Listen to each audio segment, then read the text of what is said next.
Well, it's been nearly 10 years since a star-studded cast brought the Dressmaker movie adaptation to life. The sweet storyline became one of the country's biggest box office success stories ever.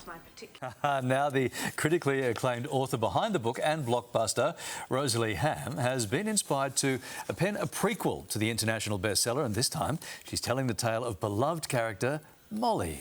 And best-selling author Rosalie Ham joins us live. Hi, Rosalie. Lovely to see you. Thank you. Thank you for being here. Before we get on to Molly, which is the name of your new book, let's talk about The Dressmaker. Did you ever think in your wildest dreams that the novel you wrote would go on to become this blockbuster $24 million international hit? No, not in a million years. I wrote it to pass a course at RMIT, so when they said Kate Winslet's going to star in it, I just thought that they were dreaming. Really. Wow. Now, you were actually in the movie as an extra, right? What was it like on set and working alongside some of those huge names from Hollywood?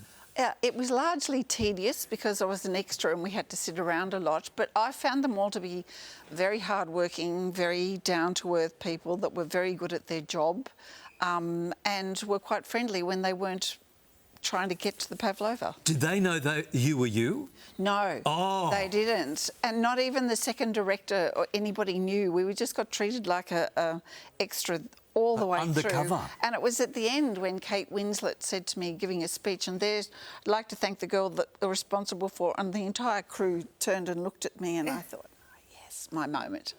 Wow. And so at that point then she did realise? Oh, she knew. Right, yeah, yes. I met Kate. I met her standing in the middle of the Oval. Right. Yeah, right. So what can readers expect from Molly? Tell us the story of Molly.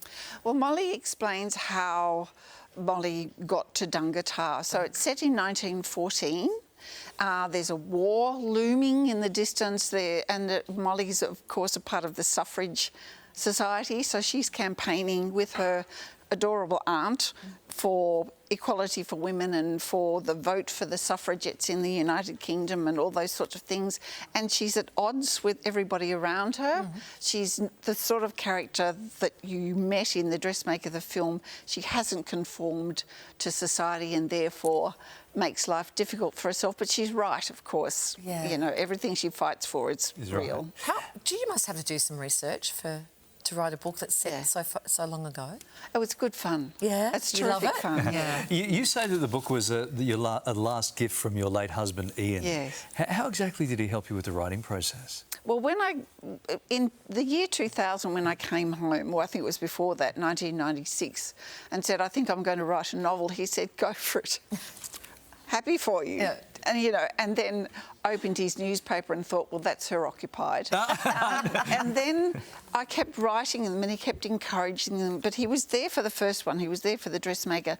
And when I was writing Molly, he was there, but he was very, very sick. And it kind of fed in a bit to the character of August in the book. Bless you.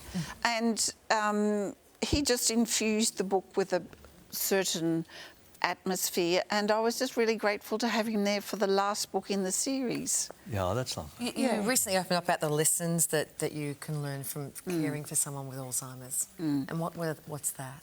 It was just the whole fact that you enter into a relationship and you become part of a couple and you kind of lose a bit of your autonomy and become codependent a little bit and function as one person but two halves.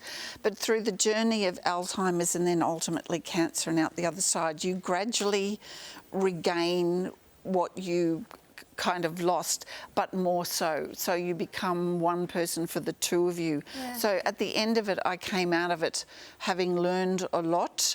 The family had worked together. There was a lot of good things that came out, but I was more self-sufficient and more well-equipped than I had been previously. And now when I think of Ian, I just think of love and happiness, and it makes me happy to think of him because we did the best we could. Yeah. And that's the way it is. That's life. No, well, thank you for sharing that with us. Yeah. Thank you for coming in. Lovely to see you. Oh, it's a pleasure. Thank you very much. And congratulations on the book. You can pick up a copy of Rosalie's brand new novel, Molly. It is out now.